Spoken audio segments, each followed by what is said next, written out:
The tensions are rising in Taiwan. There's a palpable fear of a Chinese invasion. But behind the increased Chinese hostility is a recent visit by U.S. House Speaker Nancy Pelosi to the island nation. But that's not the only friction point between the two superpowers. Xin Liu from Taipei explains in this report. Behind the Chinese fury is the Americans.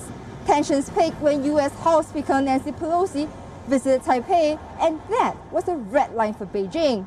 But is there more at play? Is it a battle of egos between two superpowers vying for supremacy, in which Taiwan has been caught right in the center? Our next report explores. In 1997, Newt Gingrich visited Taiwan. He was then House Speaker of the United States. Gingrich led a delegation of 13 U.S. House of Representatives to Asia.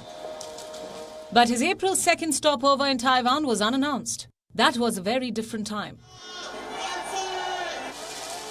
In Taiwan, the then President Lee Teng-hui had returned to office. He won by a large margin after the first direct presidential election.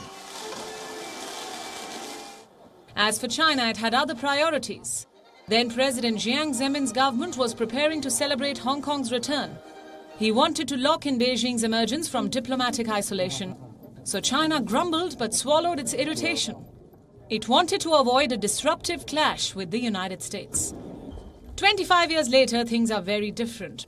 Back then, America was reaching the peak of its powers. China, on the other hand, was an emerging nation. It was a no contest. Now, China is a superpower. It's got a formidable military and far less willing to compromise over Taiwan. So when Nancy Pelosi visited Taiwan, it was a red line.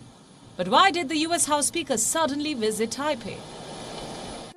One, there is strong bipartisan support for Taiwan in the U.S. Congress. And the Speaker have arrived. Two, Pelosi has been a vocal critic of China. And thirdly, with the U.S. House Speaker rumored to retire soon, this could be her last big trip. Pelosi said that the trip was in the spirit of solidarity to show that the United States stands by Taiwan. The people of Taiwan have proven to the world that with hope, courage, and determination, it is possible to build a peaceful and prosperous future, even in terms of the challenges you face. And now, more than ever, America's solidarity with Taiwan is crucial, and that is the message we are bringing here today.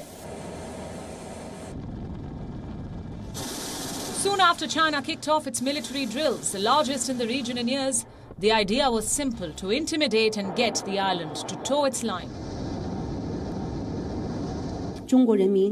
People of China will not allow any foreign force to bully, suppress, or enslave us.